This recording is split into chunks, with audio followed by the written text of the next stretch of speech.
Being able to write a strong topic sentence is an essential, fundamental skill in composing short answers. It's all about being precise without being too specific. Your goal is to name the idea, not to provide evidence or elaboration yet. You are just clearly naming the idea based upon the prompt. Using the prompt will give you the right direction and ensure that you are on topic. It will also make it easier by giving you key phrases that you can use in your topic sentence. Remember to indent the first line of a paragraph. In this case, you clearly have to take a moment to think first. Some students try to rewrite the topic sentence without using any brain.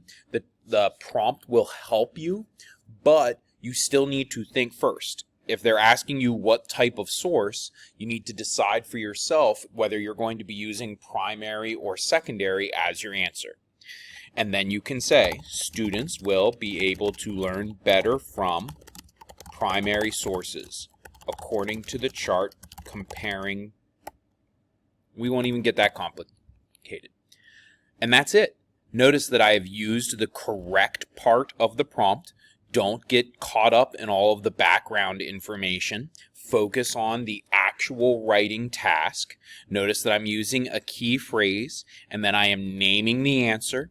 I am not going into my reasons why. I'm not providing quotes or evidence. I am simply preparing them for the central idea.